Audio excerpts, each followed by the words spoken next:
Grow 'em Big with Steve Bartylla. Brought to you by Huntworth and these other fine sponsors.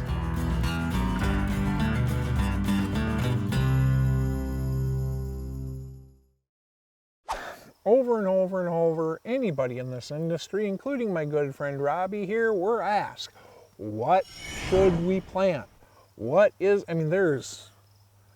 I don't know about you, but I could probably list 100 different plantings off the top of my head without even thinking. There's a bunch, yes. Yeah. Which one do I want? Well, what really helps, as I'm confident Robbie's about to explain, is when we can offer highly desirable food sources for when those whitetails need them most, particularly. Don't get me wrong, you look at overwinter, standing cornfields are going to draw deer like crazy because those standing cornfields, they're offering carbs. Yep. How do we go ahead?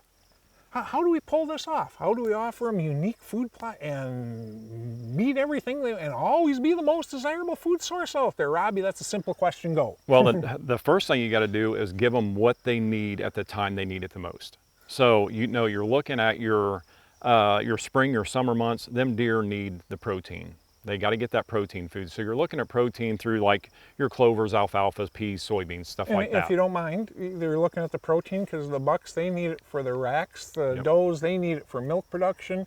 The fawns and the growing ones, they need it for skeletal mass. Absolutely. Okay, continue. So then when you get into the late summer months, that's where a very good annual, what I want to call a smorgasbord. You want to have a mix similar like our grade 8 mix. It's going to have 8 different varieties in it. It's going to offer you the food for an early season, mid-season, and late season. So when you get into that late season, them deer, they really need to have that high energy. They need that fat and carbs to get fattened back up after that rut.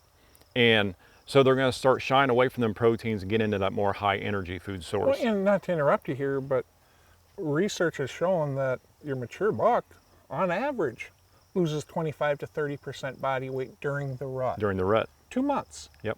2 months of 25 to 30% weight drop. Imagine how incredibly hard that is. And now, Midwest and points north, what are they entering? Oh, their seasonal low point for food. Right. They're especially if you're talking north, very likely to be running a negative energy balance, meaning they are not consuming enough energy to meet their caloric demands each and every day. So they're slowly going like this until spring green up occurs, unless you go ahead and offer them. What can we do to change that up there, Robbie? In my fall plots, I'm always incorporating cereal rye with it.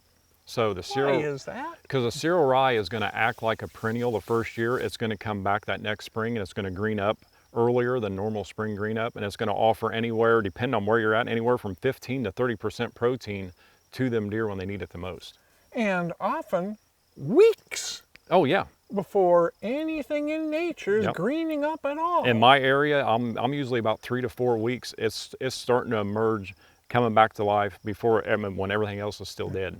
Well, and the whole key is that cereal rye, it doesn't die during winter. It goes dormant. Yep. So if you happen to have a warm up on January 3rd for 3 weeks, it's going to start growing again. Yep. And then it'll go dormant again when it gets cold. And that is I'll tell you, people that have watched my shows realize I am a tremendous fan of cereal rye. Yes, you are. Yep. Because it does our soil so much. It mines everything we want. It increases our organic matter. The deer love it. And it saves so ridiculously many deer's lives in the areas that I manage. It ain't even funny. Yep. Because we have real winters. Exactly. Now, yes. Outstanding. Thank you. It is. You're welcome. Final thoughts brought to you by Huntworth. The whitetails, their needs are changing over the course of a year dramatically. Yes, they are. Heck, they're changing pretty darn dramatically over just plain hunting seasons. Okay. At the same time, nature is changing profoundly. It's going from this to nothing but buds on the end of sticks and dead, dried out weeds and such. If we can hammer the the foods these whitetails need and want at the times they need and want them most, it is so beneficial. And please correct me if I'm wrong. The best way to pull something like that off is with a smorgasbord type planting that offers them everything that they could possibly want and need over the entire dang year. Yep, that's correct. Thanks for making us smarter, Robbie. Yeah.